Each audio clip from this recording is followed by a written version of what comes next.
y'all. Welcome to the latest lunch break ever. It is such a pleasure to almost round out season 2. And I know I've been talking about it the last like 3 months, but I'm really excited for our guest host for today.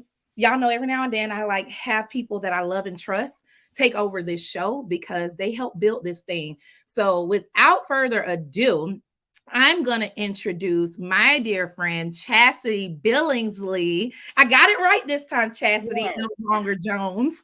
But I finally got it right, y'all. Chasity Billingslea, if y'all are new to the BMC family, Chasity is one of the founding board members from us being just word of mouth, kind of just shooting a breeze all the way through formality last year. Chasity is an amazing friend for one, but also an amazing Black marketer currently at a very large traditional company, one that I love so much so that I invest in it in multiple ways. But seriously, she's on the CX side, so customer experience, and really what I love about Chastity's role now is that she really gets to bring her Black self to work in ways that may not have happened before because you got to climb that corporate ladder. So if you've been with our show season 1, this is the queen of work network twerk. She's taught y'all how to sneaky link on LinkedIn. She's done resume reviews. She's given out so much of her time, love, and effort to the Black Marketers Coalition. So we're just gonna say hello, how you doing, and we're gonna let you run your own show.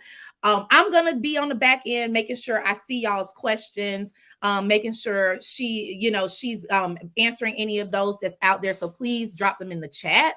But Chasity, how are you? Hello. What's new? I'm doing well. Thank you for the very warm welcome. I love the BMC. I love Queen Koya. Happy to be here today. I'm excited to talk about Q4. We are almost there. I'm an October baby, first week of October at that. So Q4 is really my time to shine. And I want to make sure that we are equipped to wrap up the year appropriately. So, I just stopped by with a few tips to be a Baptist preacher about it. I have a few things to share and then I'm going to go on to my seat. So, do we want to just jump right in, Sequoia? Yeah, I think so. But I got a question for you because you Okay. did, I think I see a Southern shirt over there. Is that what that is? That's it. Southern University. There we go. Proud graduate. We have a very big week this week. So shout out to all my Jags. Shout out to the Jaguar Nation, the Human Jukebox, the Fabulous Dancing Dolls, which are currently being featured on ESPN. It's a big year for Southern University, so I thought I would rep them today with my shirt. I love it. I love it. I was kind of blinded just a little, but your hardware. So keep that out of the camera because y'all know Mrs. Billingsley is in the house and all her Southern love, y'all. She comes from Louisiana, and I just think it really speaks to also how you network. I just went, and not to tell all the business, but I had the pleasure of visiting Chastity's, with Chastity's friends and things back in March for some of her wedding activities. And it was like, you know your friends, but it's kind of like you don't know them really until you go home with them. And it was like, man, I've been trying to figure out what is Chastity's secret sauce to how she can show up authentically in all these spaces and so personal, but not giving up too much of your personal stuff that hold to your chest. And just seeing that culture of Louisiana, to me, explains so much about you and how you work and move. So, y'all, if you have not been to Louisiana and you are trying to figure out how to talk to people, that's the place to go because they got it going on and they never meet a stranger and they feed you very well. So I'm gonna Thank shut up. you. Girl, do your thing. I'm gonna be up here making sure the questions are on the screen. Y'all make sure y'all go ahead and follow Work Network Twerk on Instagram. And I'm just gonna shut up and go on the backstage. Take it away, Mrs. Billingsley. See, it was a trick. Yeah, thank you.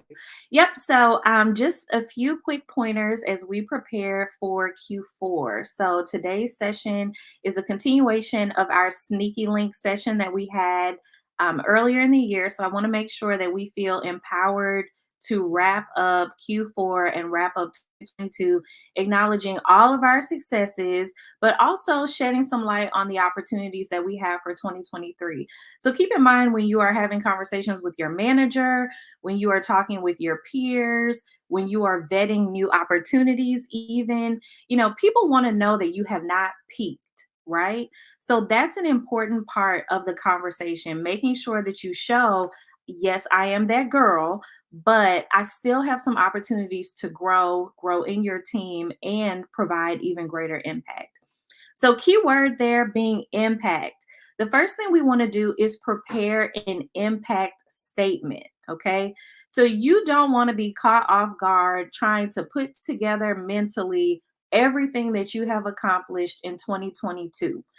Be proactive, take some time, find a quiet space with yourself and determine what your impact was. You want this to be brief so that it is easily digested by your audience, okay? But you need it to demonstrate just how powerful you were on your team. So when we're looking for impact statements, we want to make sure we are using quantifiable data. So if you work in an area of marketing where you manage a budget or you contribute to a budget, that's a great number to throw out there. Managed a portfolio of clients totaling $30.2 million. That's a part of your impact, letting people know the breadth of your work. Now, if we want to talk about depth, okay, so then you want to look at how did you impact those clients. So just managing the portfolio is not enough, right? Because if that is the type of marketer you are, your peers also have a similar budget, right? So there's no competitive advantage in only saying that you manage those portfolios. Take it a step further and talk about how you enhance their campaigns. Specifically share what you contributed to make those clients successful. So you want quantifiable data that shares the breadth of your scope. And then you want some very clear metrics demonstrating the depth of your impact. Okay. So we're going breadth and depth of impact. How wide was your scope? And then what did you do to improve the quality of your client's portfolio, for example, or the campaigns that were in your portfolio? So that is the first step. So think elevator pitch, something that you feel comfortable sharing in 30 seconds or less, 30 to 45 seconds, just, really, really quickly. Managed a budget of $40.2 million, impacting my clients by X, Y, and Z. Okay, that's one way. A second example, in 2022, I was pleased to serve as the whatever your title was, supporting clients, portfolio totaling $40.2 million, providing those clients X, Y, and Z, targeted support for their ad campaigns, focused on SEO, demonstrated a lift of X, Y, and Z in user engagement. All right. So, again, breadth and depth. We're working on our impact statement. So, the next thing that we want to do is update our LinkedIn. It wouldn't be sneaky links without mentioning LinkedIn. As we discussed before, always update your LinkedIn. You do not want to send red flags to your network because you only update your LinkedIn when you are looking for work. So update your LinkedIn. If it's not okay for you to put your full impact statement because of proprietary information you may have included, think of a way that you can communicate to your LinkedIn network about your impact. This does not have to be restricted to one post. You can create a series of posts. I love doing an end of the year recap where I create a photo collage, pictures I've collected throughout the year, and say, this year at my company, I had the pleasure of doing X, Y, and Z. This was my greatest impact. I identify projects that I worked on that I can share with the public, big wins that I had.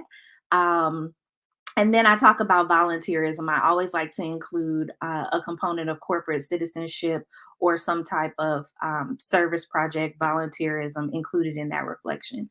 But think about how you want to structure your end of the year recap. This is also an opportunity for you to show your personality and show your passions as well. So your coworkers may be familiar with your impact based on, working on projects with you, working on the same team as you. They may be aware of awards or recognition that you receive from the company internally, but they may not know about your true passions or where you would like to go. So Sequoia mentioned I work in customer experience, and I love working in the automotive industries, particularly in customer experience, and I currently work with luxury clients. So in the future, I may want to work for the electric vehicle team, or switch divisions within my company but stay true to client experience. So in my end of the year LinkedIn recap, I will likely mention that I am excited to find projects that do X, Y, and Z. So I'll include that transition statement at the end and let them know I love this scope of work because I am passionate about curating experiences, which is true. In my photo recap, I will show some pictures of meaningful experiences I had over the past year and how I was able to support the curation of those experiences. And then I'll say in 2023, cheers to new experiences in luxury client experience or something to that effect. So show your personality, show your passions, let your LinkedIn network know that you are a key contributor and that you are optimistic about the year to come. So update that LinkedIn, give the people a new picture. They want to see a new smile. They want to see, new fashions. Give them a new picture and give them an update on where you are in your career. All righty. Third, let's schedule one-on-ones. Okay. So Q4 is prime time to try to meet with your mentors, meet with your mentees, have skip levels, meaning meetings with your manager's manager. If you are an entrepreneur, have one-on-ones with potential clients that you may be interested in onboarding in the following year. But the name of the game in Q1, schmooze, okay? Schmooze a little bit. Have those one-on-ones. I would encourage you to use the month of October to schedule your one-on-ones in considerations for upcoming holidays. So we know if people have vacation days they have not used, they will use them in Q4.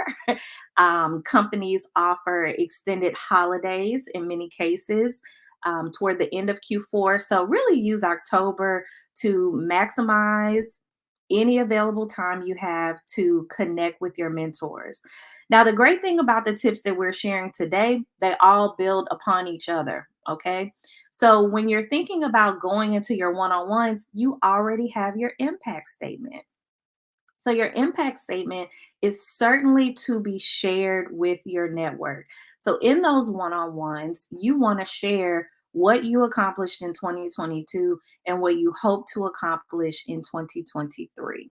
Okay, so schedule those one on ones, always go in prepared, have your impact statement, and then have specific topics that you want to cover because time is precious at the end of the year. You want to make sure that the people you are meeting with understand what you like to discuss and that you're open to hearing their feedback as well. If you are having a meeting with a skip level manager, for example, or someone who you have worked with directly, this is a great time to get feedback. We know with marginalized people, receiving open, honest, continuous, targeted feedback sometimes can be a challenge. But if you have a relationship with the person that you're having a one-on-one with, they have directly observed your work in some capacity or another, this is the time to ask for that feedback. Say, this is what I accomplished in terms of impact statement, but I'm wondering what it was like to be on my team. Can you share with me what it was like to work with me this year? We all have areas of opportunity, and I want to make sure that I show up for my team in the best way. So what can you share about working with me this year? So that's a great question to get them thinking about what it was like to be your teammate. Hopefully, it was positive. It gives them an open door to provide you feedback in a neutral platform. And it also triggers your leaders if you're having this meeting with skip level. It lets them know that you're interested in growing. Culture is huge in the corporate landscape, and relationships are critical in entrepreneurship. So, regardless of if you are working in corporate or an entrepreneur, you need to know how you are perceived with your teammates. So demonstrate that you are interested in growing by asking that question, listening, digesting it, and then affirming with the share of the feedback that you appreciate their openness. Okay. And so then the last one is prepping for that performance review. If you work in corporate, it is likely that you will have a performance review with your people leader at the end of the year or at the very beginning of 2023. So you have your impact statement, you're ready to open the conversation with some key facts about the breadth and depth of your work in 2022, but we won't leave anything to chance. So, if you have purchased the work journal, you've likely been journaling your accomplishments all year, which is a huge plus. Now is the time to go back through your email and look at the kudos you've received from other teammates. So if someone has said, wow, this was an outstanding project, I could not have completed this without you. If you have received any emails that say, the paper that you submitted or the data, shout out to Data Bay on the call, or the data that you provided to my team helped us drive this decision. We could not have done it without you. Now is the time to go back and read those kudos. Okay. Evaluate the type of feedback that you have been getting all year long and build on your impact statement. So, when you go into your performance review, there are a few questions that are very common. How do you think the year went? Sounds like a very basic question, but it can sometimes catch you off guard. Well, I think it went well. That doesn't give your manager very much to work with. So build on your impact statement based on the things that I have accomplished, X, Y, and Z. I am proud of the lift our team experienced from X, Y, and Z. Connect the dots. Okay. Don't leave it to chance that your manager should know what you have done or that they have witnessed all year long the things that you have accomplished. In many cases, the key to greater visibility, access to more opportunities is loading your managers with the verbiage to speak on your behalf. Okay. So don't leave it to them to put the story together. They are very busy and they likely have other team members. Tell them exactly what you would want them to repeat if their manager asked them. I want my manager to say, Chastity consistently supplied us with the data that we needed to drive the decisions. Because of her impact, we were able to see a lift in client satisfaction of X number of points. The programs that she managed, blank, blank, and blank, directly contributed to the increase in their promoter score. So those are the type of statements that I'm writing down. I'm not even just thinking about it. I am writing it down in my journal so that I rehearse it and I can deliver the verbiage effortlessly. But I want it to be memorable to my manager ultimately. So we are going to prep for our performance review. We are going to review our impact statement, okay? And then we're going to expound on that impact statement. We are going to anticipate questions we may be asked. If you have had a performance review at this company before, it's likely that your upcoming performance review will include similar questions. So if they normally ask, how do you feel about the year? What were your biggest wins? What areas of opportunity do you think you have? How can I better support? Those are four common questions. If they've asked you that before, chances are they will ask you that again. So anticipate those questions or variations of those questions. Think about your areas of opportunity. You know that question is coming, and it's not okay to say, I really don't know. No, right? Great leaders can recognize their blind spots. So even if you think you don't have any, if you believe you are absolutely perfect, no one can do this better, you have to make some up. So in your prep, think about what those blind spots are and be able to state them in a positive fashion. Okay. If you are normally late on deliverables, you turn in things late, and that is something that has been associated with your brand, you can say, because I always want the most current analytics to provide to my team, my deliverables have been late. I now recognize that I can ask the team or the client what data they need and determine how current it must be. So in 2023, I look forward to pulling ahead my reporting based on the expectations set in the discovery meeting. Okay.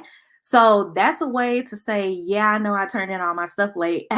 I know that I turned in late. Here's why it's been late. And here's how I can correct that. Okay. But the likelihood of you being able to do that in the most positive way on the spot is very slim. So this is why we are prepping for our performance review by anticipating questions and then crafting the answers. Okay. So those are the four strategies that I want us to consider for Q4. So one, we are writing our impact statement. Two, we are updating our LinkedIn. Three, we are scheduling our one-on-ones. And then four, we are preparing for our performance review. Okay. So all of these, build on each other. They all feed on each other. Some of the positive feedback that we receive, perhaps we want to ask if the person is willing to give us a LinkedIn recommendation, for example. So all of these feed together, but I think these four are really the pillars of my Q4 strategy, my networking strategy, and my Q4 wrap up. So, Sequoia, I'll turn it back over to you. I'm sitting here like taking notes. We got somebody said, hey, is there going to be a replay of this? Yes, Brittany, there is a replay of this. It will be immediately available on LinkedIn, on YouTube, and now on Facebook. And the thing is, what I love about Chasity is that she is a marketer and she also is a career coach and a vision coach. It's more than careers, it's a vision of your entire life, right? And I love that because she does group coaching and she does individual coaching. So if it's you and your homegirls, Brittany, y'all can get together, pool your resources together, and get her time. But if you want that one-on-one time and that really individual approach, then that's perfect too. And girl, we know we see y'all hustling. So this is exactly why we do it during lunch. If y'all can come in, and if you can't, that's fine too. We have these replays available so that you can take what you need at any given moment and on the platform you need it from. So I got a couple questions for Chasity. We're going to talk about two more things, but I want to give us a good break so we can get some more questions in. We do have a couple fans in the audience. Ray said she definitely needs a replay, and she said thank you. So I love Ray, we said bring us back some cookies from Memphis or it's not real. So there we go. I've already put in our cookie order, Chasity. That's it. They're not as good as your homemade cookies. I know that much, but I did ask for some. But y'all, let's get to know Chasity a little bit through some fun stuff. And then she's gonna really, I want you to talk about Well, I'll say it like this because y'all know I tell stories to get my point across. When I got to Atlanta, Chastity really helped me in my social professional life. And you were one of the only people I knew how to go to a gala for fun, but it's really for work, or knows how to go to this breakfast like thing, meetup, but still get something out of it. So I definitely want to talk about that because if you're in Atlanta, DC, LA, pretty much major markets, we are about to be in gala season. So I do want to talk about that in conferences. And then also, if you're anything like me, the founder of happyresignationday.com, I have quit every single job at the end of Q4. So my benefits last through January, and then I can go ahead and I get my W-2, my taxes look good. So we're also going to talk a little bit more about how to do that. So if y'all that are working, y'all still got time to hammer some stuff out before we get more to the meat and give y'all some tips. But in the meantime, I have a couple questions for you versus style, how we do it at the BMC. Okay. So we have time today, which is the good part. Usually I have to rush through these. So I'm like, oh, we can actually talk about this. So quitting in Q4, so meaning October 1st through December 31st for people that may not speak in those terms, or quitting Q1, which is January 1 through March 31st. Which one would you choose and why? This is a great question. I would choose quitting in Q4, and this is with an offer on the table. I will say that. So if I have an offer on the table and they ask me when I want to start, I want to start in Q1, but I'm leaving my current gig in Q4. I like a clean break. um, I would much rather be a part of onboarding conversations in Q1, right? So if you think about in corporate, the planning for the following year is done end of the third quarter and then during the fourth quarter. So I'll let them handle the planning. That's the heavy lifting.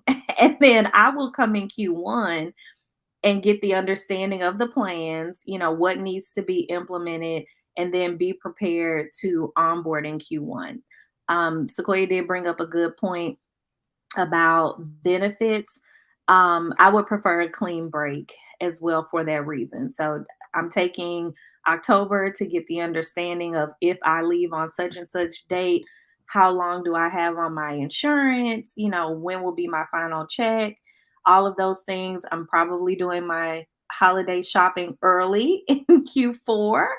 And then I'm taking full advantage of the breaks that my current team offers. So That's a good answer and good points. And one of the things I'll share from my personal religious quitting, thank God for entrepreneurship, because I can't quit that. God said, no, you can't quit that, girl. You're gonna be homeless. But one of the other things is make sure you know your bonus structure. So yes. I tried to be flippant at one job and just knew I was gonna squeeze out this bonus. And it's like, no, sis. Their bonus policy says that you have to still be employed through the bonus period. I think that is bullshit.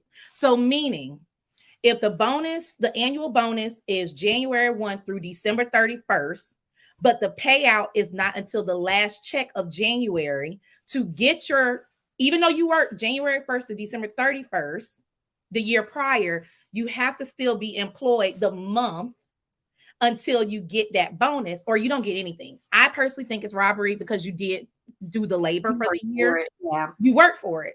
But when you do those onboarding documents and you're signing shit, ask questions, especially like Chassie said, that one-on-one, those should be recurring anyways. But when it comes to bonus periods, be it quarterly or annually, even if you understand your bonus, if you have that relationship with your manager or just make that relationship, I mean, it's your money, you really need to.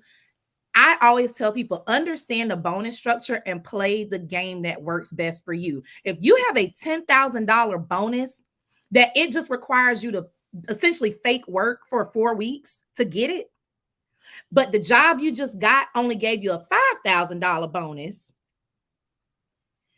you need to tell them you're not available until February 1st. Or like some people are doing working twice. I ain't knocking that either. You can double some stuff and take some leave off, right? But Yeah. you can't, don't quit that job and you're not getting 15. Now, if it was a $15,000 difference or 20,000 where I can have best of both worlds, then do what you need to do. But it's no need to sacrifice $10,000 for Mhm. 4 weeks if you have the appropriate leave, if you are not, in a mental health crisis or unsafe, then it really behooves you to stay and push that. If you're like me, where I quit in Q4, push it out and just mentally do what you need to do so you can get that 10 bands. It's just no need to leave money on the table. So make sure you understand not just the bonus period, but what is the payout? And is there a fucked up clause in there? And I've been seeing it more and more with tech companies that are trying to evaluate and keep as much money as they can. Have these really fine lines that says something to the effect of you must be here through the pay period to get your bonus, whether you was here during the bonus period or not. Yeah, and I would suggest asking those questions during your onboarding and taking notes. So I know sometimes it can be awkward when you know you're on your way out and you don't want to send any signals that you're on your way out. So you don't want to start asking like, "Hey, if I quit in the next 2 weeks, will I get my bonus?" You don't want to ask that, but it's helpful when you've been asking those questions all along, then it reads more like you just doing your due diligence like you normally would. So Yes. I would encourage you to ask those questions. One thing I love about Gen Z, they are excellent at coordinating offboarding from one company Oh, and yes. onboarding to another. So, They're so good at that. they're good, but you have to put it all on the table. We cannot have any more blind spots in our HR policies, our understanding of our pay periods. We can't do that anymore. We have to be proactive, put it all out there. If you pay toward your medical insurance this month, it carries through, in additional 60 days. You have to know those things now. So, Yeah, and it uh, is, and just if you don't know how to read your contracts, there are plenty of lawyers that will help you at very affordable rates. If anything at all, some of them, especially if you have friends from college and stuff, they'll read that little piece of sentence and be like, yeah, girl, you ain't gonna get paid, you better not quit that job. So make friends, like we were talking about networking, make friends. You can give a little, they can give a little, and you don't be like me. At the time, it was literally like $500, but I really needed the money at the time. But there are some people I know on this call that will watch this call that bonus structures are 25% of their salary. Can Mhm. you really give up 25% for those 4 weeks if that's your situation? So, and book that session with Chastity if you need kind of some help with fine tuning, like, and kind of doing that dance where it's like, bitch, I'm gone, but on my terms, and she's coached me through like 4 resignations now. So here we are. Next one for you. LinkedIn for job seekers versus word of mouth. If you had to choose one, because I know you're gonna say all of it matters, but if you had to choose one, I was going to say BOAF, like both on that of picture, them. both. Um, I definitely think LinkedIn for job seekers because word of mouth relies on other people to tell your story, but on LinkedIn you have the opportunity to tell your own. So I'm going LinkedIn for job seekers. Of course, it's a global network. Word of mouth I think is good for validating what's on your LinkedIn. So if a recruiter sees your page, they see that you share mutual connections, they reach out to your connection. Hey, what was it like to work with Chastity? I see that she said she was a manager in this space. Can you speak to her experience? That's when the word of mouth kicks in, where that person is able to say, yeah, absolutely. I worked with her. She was a great teammate and she really made a significant impact. She moved the needle. She did exactly what she said she did on her LinkedIn page. Absolutely. So if I have to pick one, I'm going LinkedIn with a strong follow up for word of mouth. And I think those are all great points. And if you use LinkedIn correctly, or I shouldn't say correctly because there's no right or wrong, but if you optimize your exposure on LinkedIn, remember Chastity said at the beginning of the call, keep it fresh, keep it funky all the way through. It can create a word of mouth. I'll share mine this morning. Humble brag, I finally got my newsletter off the ground. I was already kind of writing about my founder's journey since January, when I first announced January 1 was my first day of business, officially full time. I had been writing, on LinkedIn, but I was like, in what ways can I minimize my effort and maximize my results? Create a newsletter. That automatically is a sample of my writing. Mm-hmm. The newsletter cover and the emblem I created in Canva, so it shows I'm very well equipped to deal with Canva and design on a light level. It shows off my website. I wrote the content for my website. That's another writing sample. It Mm-hmm. shows my passions and professional things I want to accomplish, like Chastity talked about earlier. I have found my own way through LinkedIn to use those different tools they're creating. Newsletters are actually still in beta. And I just said, let me try it. And already today, I've gotten phone calls, I've gotten emails. Hey, I read your newsletter. I never knew that happened to you. I never knew that's why you say this or do that. And it gives them both that personal side of me and professional, Mm-hmm. which ultimately word of mouth doesn't go back to LinkedIn, but LinkedIn can always go to word of mouth, if that makes sense, right? So if you use the tips that Chastity talked about so far about how to use LinkedIn, the other is covered anyways. Mm-hmm. If you had to only choose one, if you're somebody with very limited time, very limited energy, I agree with Chastity 100%. Go ahead and do LinkedIn. But word of mouth doesn't hurt either. Excuse me. Yes. And word of mouth is never going to capture all of your work experience, right? Because any one person is going to know you based on how they met you. So if they met you through one job, they will be able to speak to your performance on that one job, but they may not be aware of your certifications. You know, I think we'll lean into LinkedIn. I'll say that this is sneaky links. So I'm picking LinkedIn. All right, I love it. If LinkedIn is watching this, we would love to be sponsored, by the way, because we are the best show on LinkedIn. I'm talking all my shit today. That's it. But it just is what it is, and I definitely love LinkedIn. Another one, I got this one and another one for you, and then we'll finish the last two. Now, this is a juicy one because you and I have done great work writing resumes and one-sheeters together. Mhm. If you had to choose one, we are in marketing, so Yes. entrepreneurs, corporate, whatever. We're in marketing, a naturally creative industry by nature. Mhm. Traditional resumes or non-traditional resumes. And let me clarify for the audience. Traditional resumes are what we know traditionally, kind of black and white, maybe a dark red, maybe a dark blue, maybe a dark green, that feeds nicely into systems and databases, scans them to see if you get pushed through. Versus non-traditional resumes, they're usually PDF.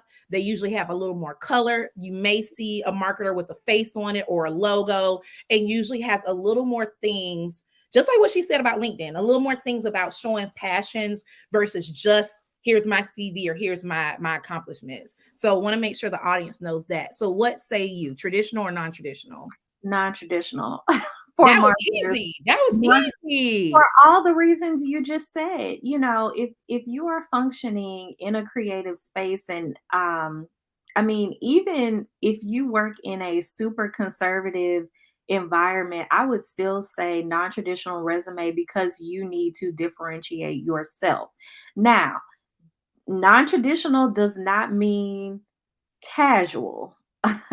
I will make that distinction. Your non traditional resume still needs to be a curated deliverable. It is not a flyer where ladies get in free before 10 p.m. It is not that. And it is also not, just changing your font color to fuchsia, and it's, Not you fuchsia, know, Chastity. not changing your font color to fuchsia, and that's the only difference. And now you think that's enough to stand out. No, your non-traditional resume definitely still needs to have the pillars.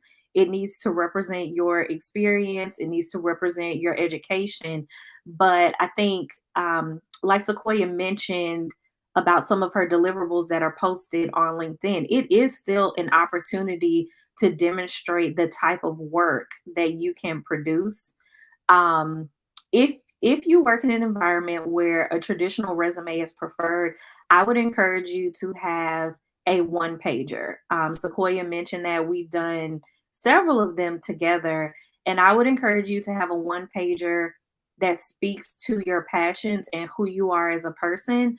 I always say your resume is what you have done, your one pager is who you are.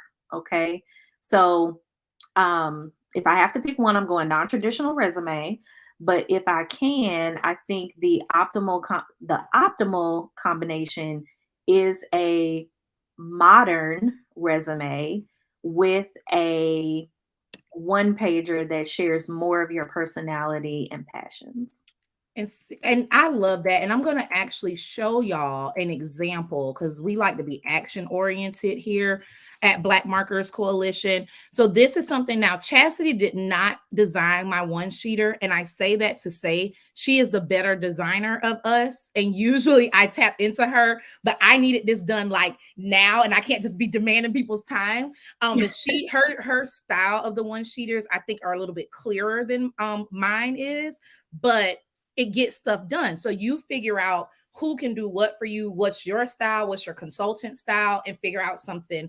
So this is not Chastity's work. I want to be clear, but she has taught me how to do one sheeters that's just a little more appealing and a little cleaner. Her one sheeter is actually on her site, worknetworktwerk.com. You will also see Chastity's one sheeter. And if you follow her on LinkedIn, you'll see it. But because it's on my computer, I didn't download hers before the call. Here's an example. This is a traditional resume. This is actually one of my older ones from like 3 jobs ago. But this is more of a traditional resume, y'all. This is mine. It is on my LinkedIn, just like Chastity said. I've used their function at the top where you can add documents. And I usually take one experience from each job that I can actually share. Like she said, some things we can't share because things are so proprietary in marketing. But I put that there, and I always upload my traditional resume for those traditional hirers or people that are trying to get me for speaking engagements. And then I usually back it up by my non-traditional resume. You can quickly see the difference. Chastity, actually, I'm going to shut up.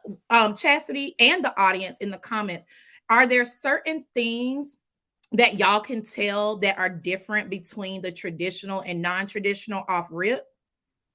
I would say this has strong use of logos, which are very easily captured, particularly if you have worked with some big brands. It stands out immediately. So rather than a person reviewing your resume having to skim through your experience, right at the top of the page, we see tenuity, effective. The certifications, many certifications have recognizable logos. So we see like Google there.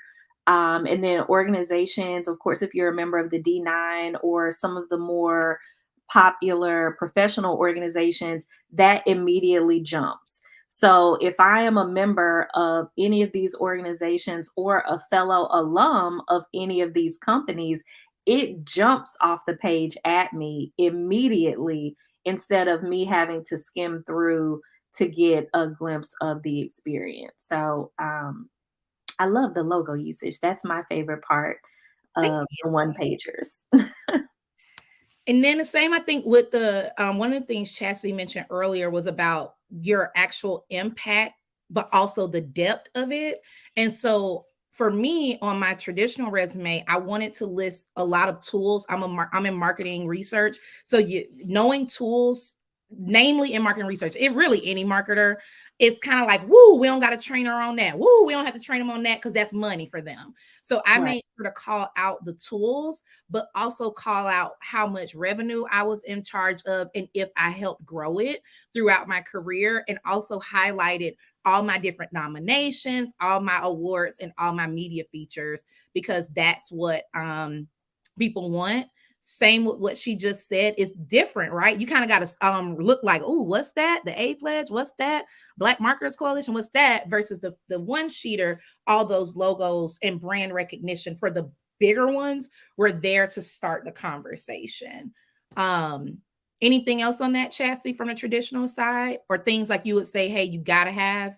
Yeah, I think even like I said, even if you opt to do the traditional resume and use that when you apply for jobs, send that one pager ahead of your interviews. So remember, you may not know all of the associations that you have with people that are interviewing you. You don't know if they're Greek, you don't know if they are alums of your college. Even with all the LinkedIn research that I'm sure you do on your interviewers before your interview, you just may not know.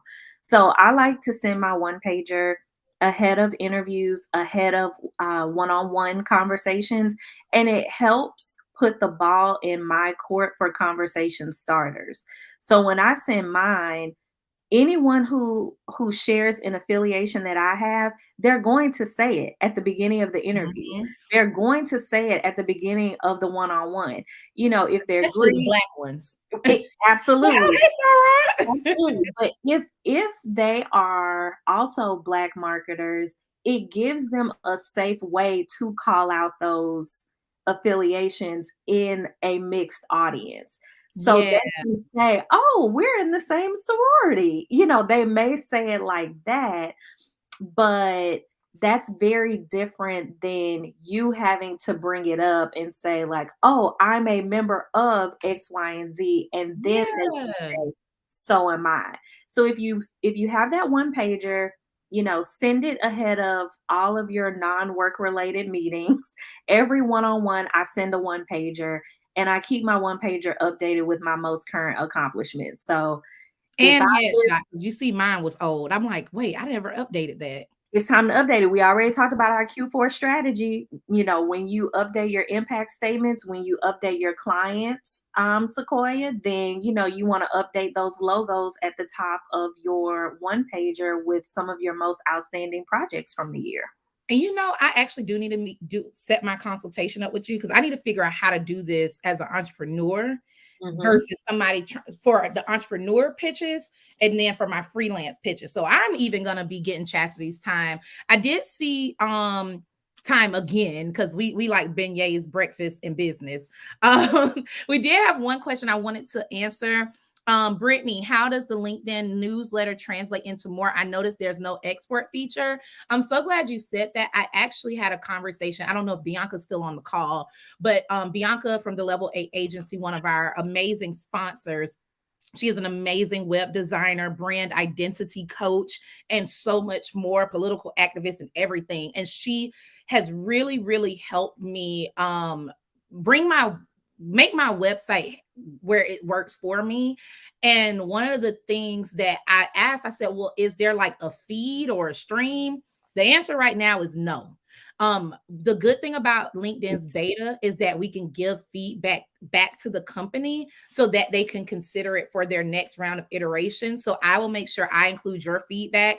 It reminded me of my own feedback. So I'll make sure I include that. Right now, my strategy is to create a blog feature on my site. I just need to add the tab and copy and paste it onto my site, simply for SEO purposes. LinkedIn has a stronger SEO than I do on my site. So really just making sure it's in both places. But right now, no export.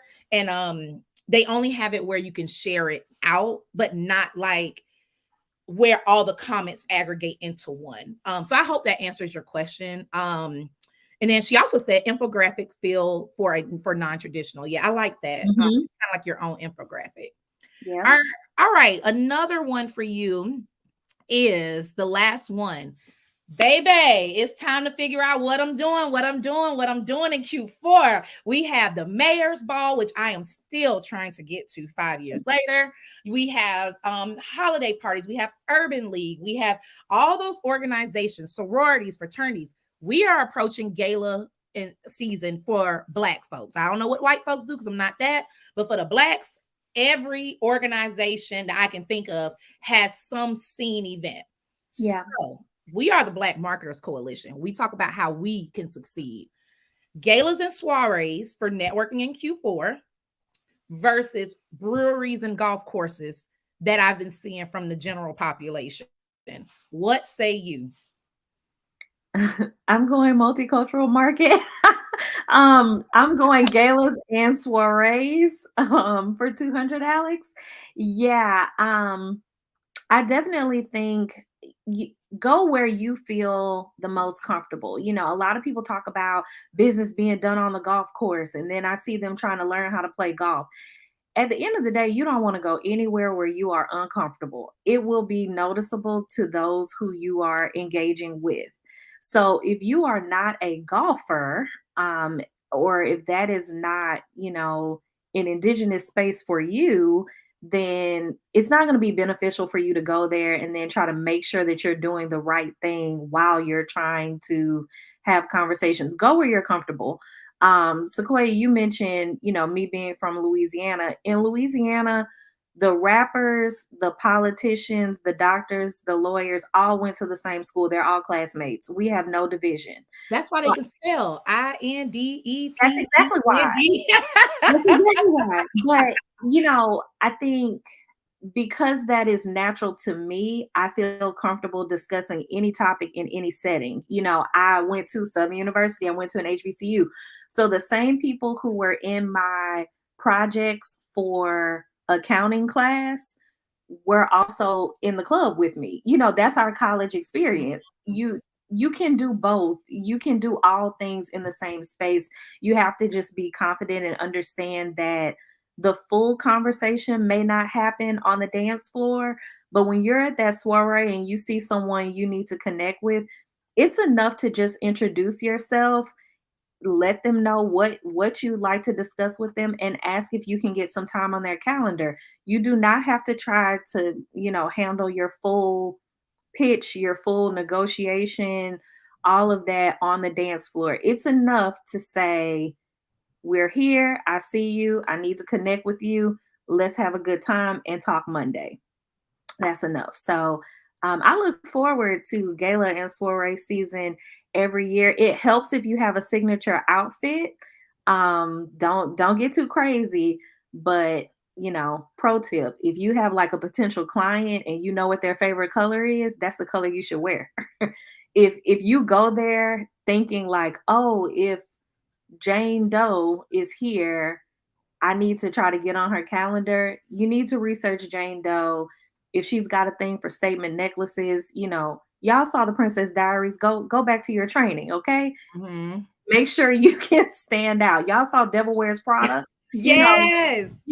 you have to learn how to get that attention, and it's enough. Just, I want y'all to feel confident in yourselves. It's enough to start the conversation and set up a time to finish it. You don't have to solve it on the Mhm. dance floor. And I think that's a great point, especially because the beauty about marketing is that pretty much any household product we've touched a competitor, many of us, especially at the senior level, Mhm. different products, consumer products and things like that. um just like she talked about that signature, if you are working with companies, especially we are the Black Marketers Coalition, a lot of us market for beauty brands, fashion, entertainment. So Yep. psychologically, if you're trying to land an account with Mael, get your hair done with some Mael. So when people say how pretty your hair is, or when you meet that representative, you can say, yeah, actually, I was using your products this week. You can carry these brands into these galas and soirees. And Mhm. that one little thing that people will remember, if you trying to land a lip bar, what you gonna do? You gonna wear Boss Lady, right? Mhm. Or whatever color to show, or Slutty Vegan, they just did a partnership. Maybe you're going to a sneaker ball, you're gonna wear them sneakers that they just dropped with Steve Madden. So we got to get creative with how we physically show up. Take those tips, like you said, from my favorite is Devil Wears Prada. I just think that movie, it speaks a lot to my whole professional journey, but I just love that movie and what it shows. If you're gonna work for somebody else, which is for the entrepreneurs too, because we work with and for our clients and their customers, you gotta get into their world, and there's ways to do that beyond the handshake. Here, who I am and what I can do. Show them that you care through how you show up, and that can be as simple as apparel. It could be the way you look, it could be the products you use, it can even be, hell, we're in Atlanta. You might meet the founder of Calendly, and you need to be, yeah, I actually used that to make sure I didn't miss this event. Yeah, you need a pickup line. Some It's just like dating. You need a pickup line. It could be, hey, did you hear the one about two guys that walked into a bar? They're gonna be like, no. And then you can say, me neither. Now we're laughing. Now I'm Chasity Billingslea. So you have to curate it. The bottom line is wherever you are going to go, you're on all the time. You can Mhm. meet a client at the gas station. So you need to develop your pickup line. How do you say whatever you want to say to get their attention? What is your hook? What is your introduction?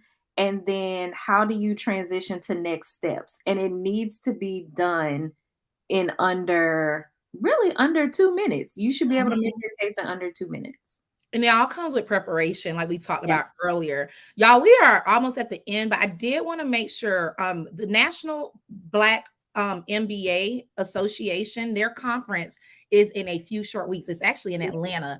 I unfortunately will not be in attendance as planned because I have a speaking engagement in Las Vegas. But many of y'all, shameless plug, if you want to come to Las Vegas to my speaking engagement, let me know. And so we can hook you up. But seriously, National Black MBA Association's conference is the largest African American professional conference in the nation. If you have not heard of it, get hip. If you are trying to go for free, they still are taking volunteers from my understanding. But if you can make that investment into that organization, please do. They have changed my life. They have connected me with people. And when in our circle of friendship with Chasity and some other folks, a lot of us met through there or strengthened our relationships through them, as well as Urban League. Mhm. So with that, if you had to tell 1 to 2 things to maximize the National Black MBA conference or other conferences that are coming, usually around that September and October, what would those 1 or 2 quick tips be to maximize the conference attendance? I love this question. So just remember that if you attend a professional conference, that is going to be the highest concentration of people who can move your career or business forward that you can experience, right? So if you are a marketer and you attend National Black MBA conference, then those are the potential companies that you would work for and your potential clients that are there looking for Black professionals in the marketing business management space. So that's the highest concentration of opportunities, and you definitely want to be prepared to maximize it. So I'll give the same advice that I just gave about the golf course brewery soiree scene. Make sure that you have your pitch, your hook. What is your hook? Why do people want to talk to you? What is your introduction? How do you describe who you are and what you do? And then how do you ask for next steps? When you attend a conference, this does not always look like walking up to a booth and then shaking hands, which now I guess we fist bump, fist bumping with a recruiter, and then they schedule you an interview because that's what they're there to do.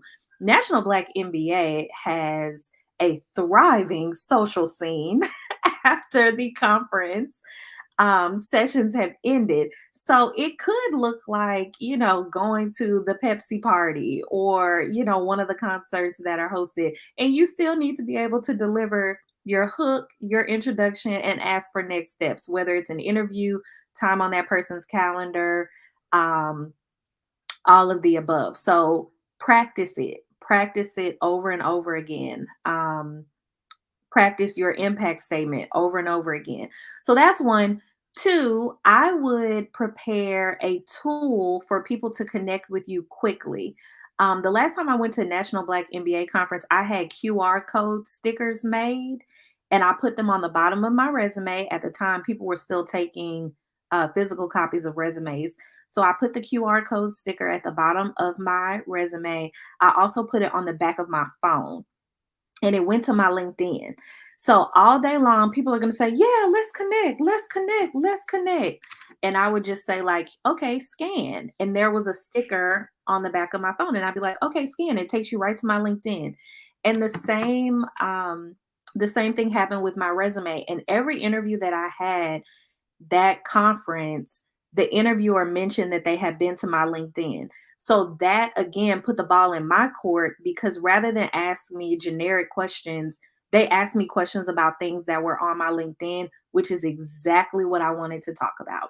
So, two steps: have your pitch prepared and then have a readily accessible way for people to connect with you. So, a QR code they can scan, you know, a hyperlink you can quickly text, however you want to do it. You need to make it as easy as possible for people to connect with you and your content. Y'all, I have nothing to add because one, we are out of time, but also because she might drop the hell out of that. Stay ready so you don't have to get ready. That's See it. bills, y'all. That's what she taught me. I am a product of work network twerk. If you don't believe it before, you need to believe it now because my shit's popping. So if you want to get to that level, like to see bills, like myself and many other lives she's touched, please visit her website, www.worknetworktwerk. It is the same on Instagram, and she is also heavily on LinkedIn. So you can see her apply what she is preaching to her real life. She doesn't talk about it, she really is about it. I love you, my sister. I thank Love you you. too. And Thank I am you. so glad to share your energy. Y'all, Q4, we about to rock it out. We Want to doing hear?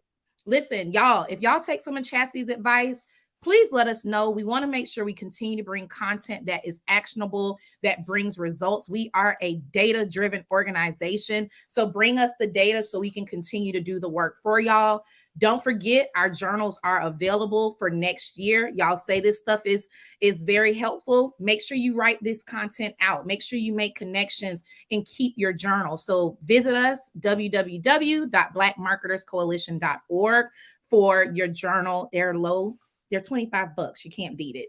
And goes to a very great cause. So without further ado, y'all, we're over time. And that's how we love it. Church announcements done. If all hearts and minds are clear, see y'all Amen. same time, same place next month. And we are going to be talking all about performative holiday advertising. I hope y'all are ready. So see y'all October 4th. And until next time, y'all, peace. Be safe. See y'all later. Bye.